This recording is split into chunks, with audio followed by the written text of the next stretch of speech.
Hey, what up, everybody? So, today I'm going to be talking about USS Callister. This was the first episode of Black Mirror season 4, and I'm just going to get straight to the point.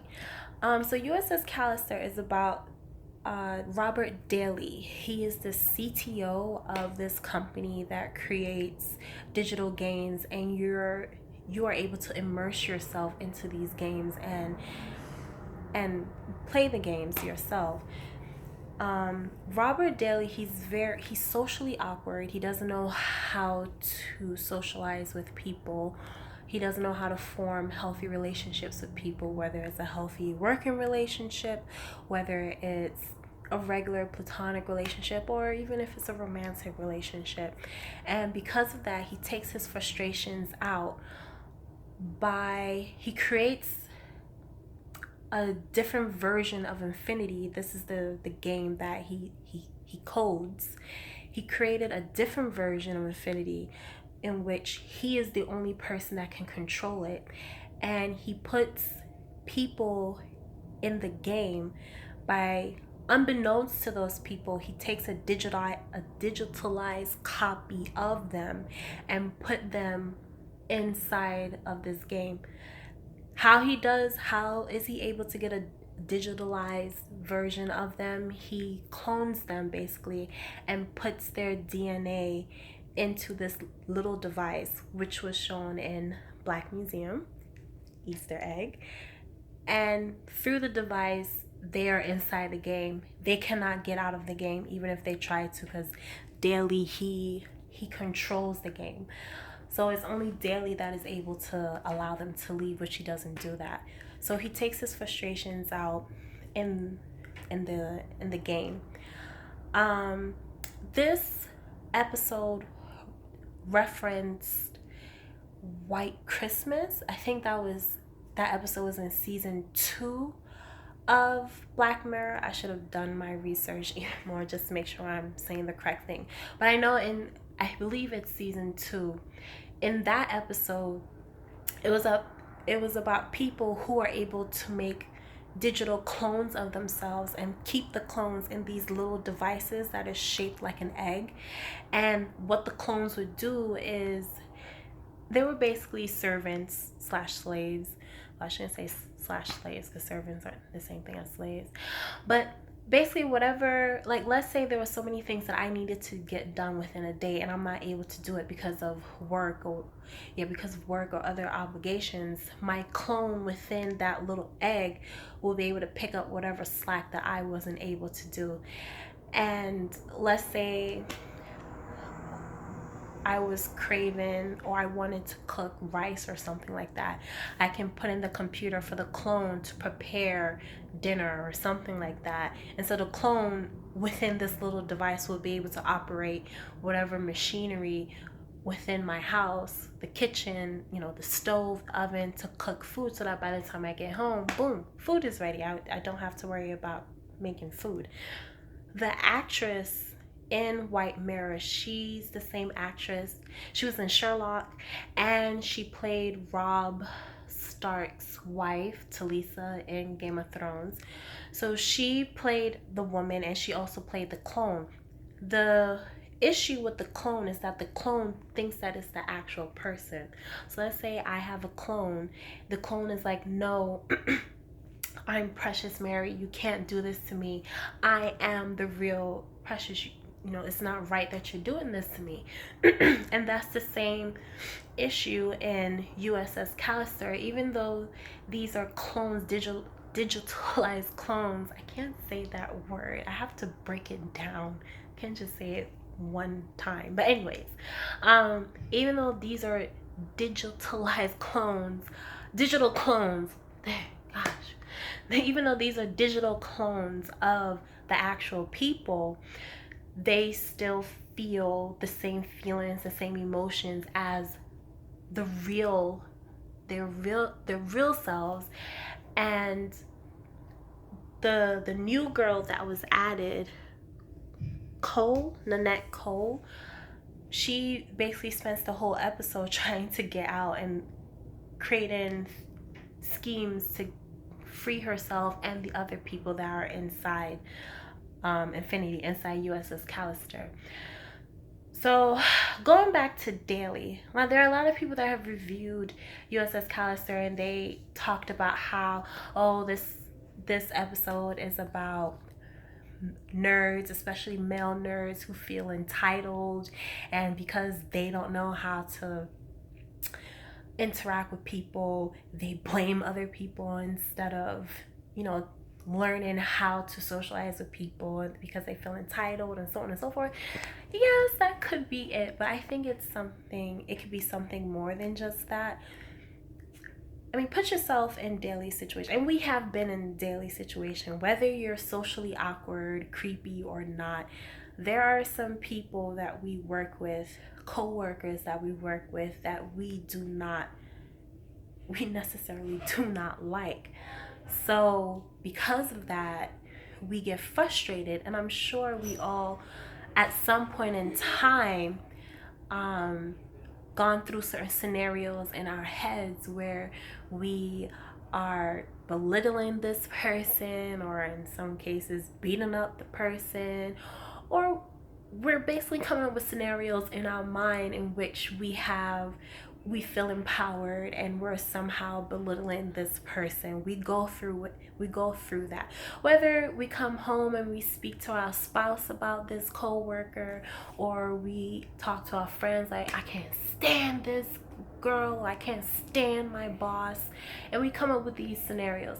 So I'm sure if we had the ability that Daily had to create a game, and we're able to create mini avatars, or whatever the case may be, of our coworkers that annoy us, I'm sure we probably kind of sort of would have done the same thing that Daily did. Not to the extent that he did. Like, he actually went, and the way he got Nanette's DNA, he actually took the cup that she drank tea with, the styrofoam cup that she drank tea with, and he used a Q-tip to, get the saliva, and boom, he put it in the device.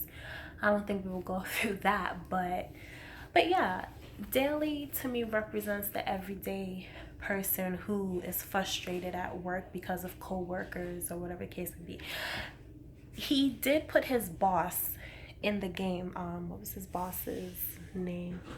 James Walton, in the game. And his boss, he is an asshole. He's not necessarily nice to Dale, but everybody else that he put in the game, he put them in there for petty reasons. The black dude, Nate Parker, he put him in the game because he got his sandwich incorrectly. I hope I am pronouncing her name right. Lowry. She's in, I'm having a brain fart. She's played by Michaela Cole. If you watch Chewing Gum, I love that show. She plays Tracy. So she's in this episode of Black Mirror. And fun fact, this is not her first time being in Black Mirror. She played not the flight attendant, the person at the front desk in the airport, in the that episode with the chick that was trying to get so many likes on her. It's similar to Instagram. So she's in Michaela Cole. She's in this episode. The reason why Daily put her in that game is because she reported him staring at her. Basically, she felt uncomfortable with him looking at her. And there are women that go through that in the workplace or in any place. He put the girl Elena, who's a receptionist, in the game because she didn't smile enough. And I think this is why people are saying he represents the entitled male. He put the 3 females in the game because they didn't show him the type of attention that he felt as if he should get from these women. And remember, he's very socially awkward, so he doesn't know how to approach these girls. Even, I'm gonna call her Elle because I really can't pronounce her name. Elle told Nanette, don't be too nice to Daly, because if you're too nice to him, he's gonna take it as you liking him. And there's some guys that I had to do that as well. I can't be like, I'm a nice person, but there are certain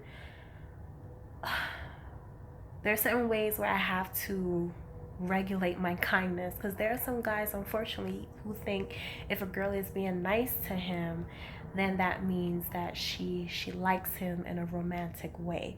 And so Elle tells her, hey, keep it professional, don't be too nice, don't be too nice to him, or else he's gonna take it as you wanting him.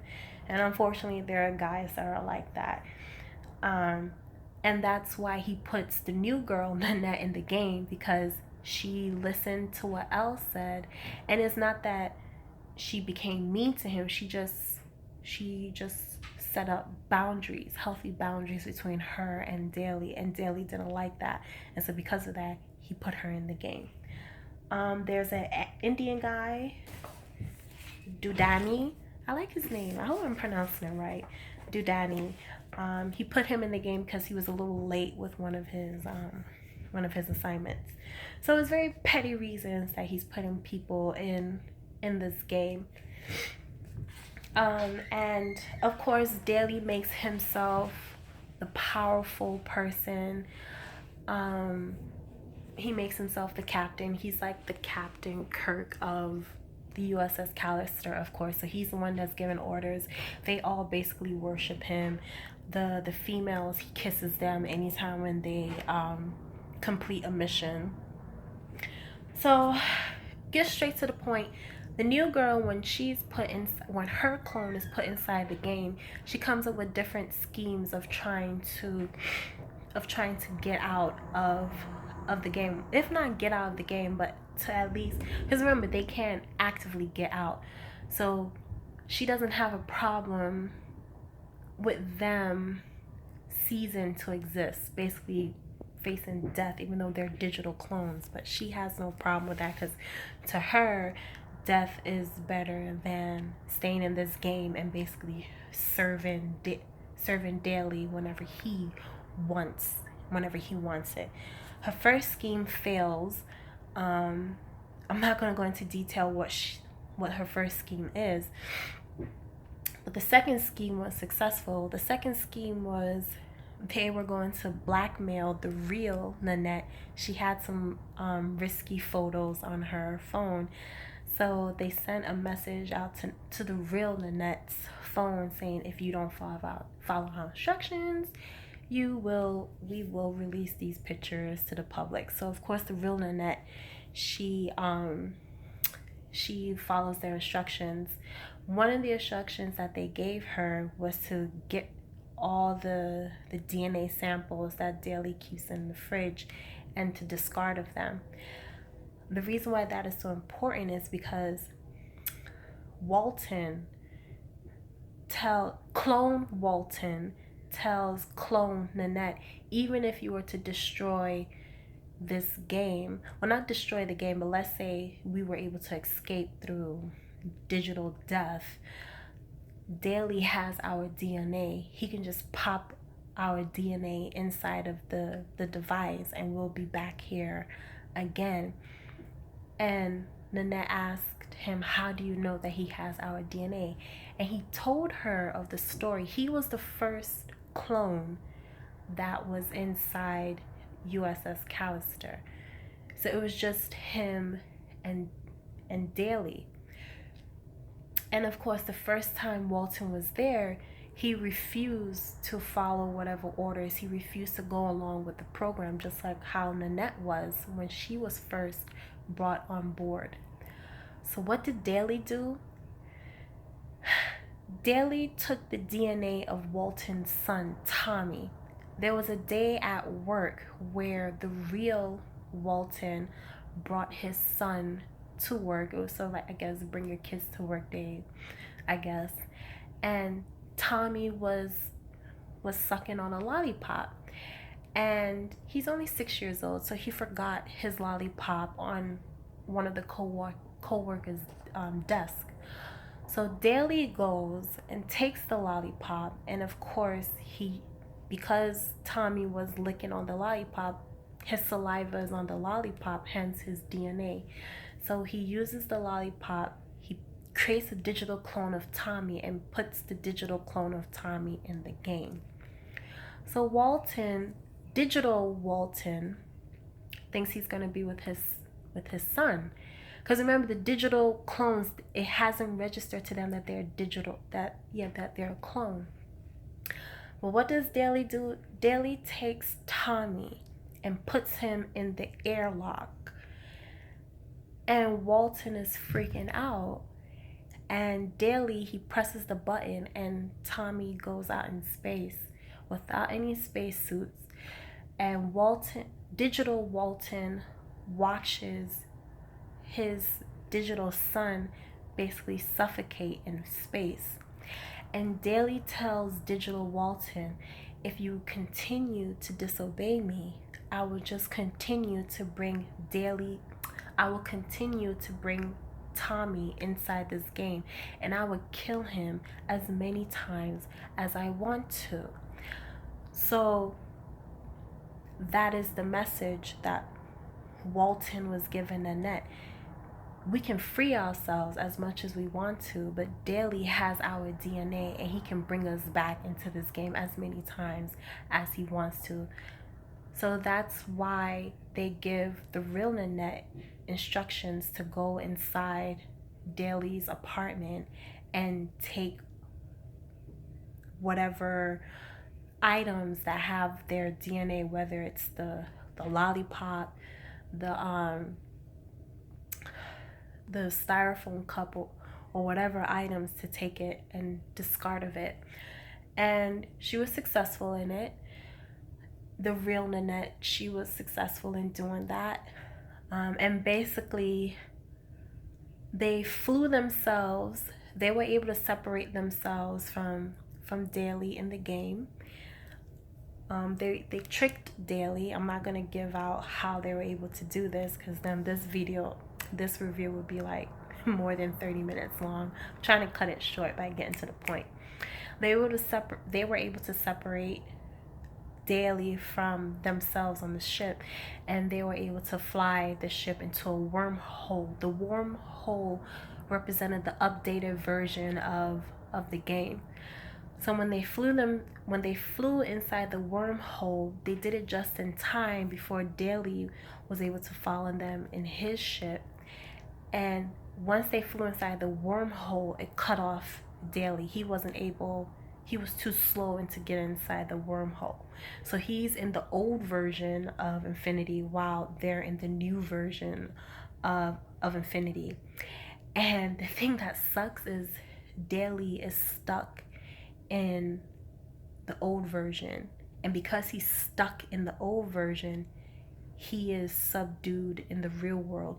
There's this little device that you're able to attach to your temple, which transports your mind into the game. So when he's stuck in the old version, he's not able to get out because he kept saying end game, and he wasn't able to come out. You just see his actual body just like that's how it is in the real world. So it seems as if he's going to be staying like that until somebody's able to bring him out from the old version of the game.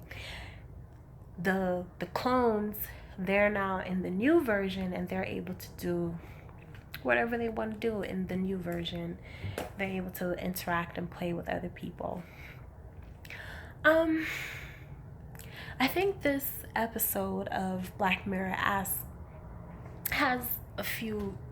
some lessons. Number one, if we were able to have this technology of actually immersing our consciousness into actual games, and we were able to actually create digital clones of people, would we actually do that? Like I said, there are some coworkers that you probably work with that you probably don't like, and you complain about these people, would you do the same thing that Daly did?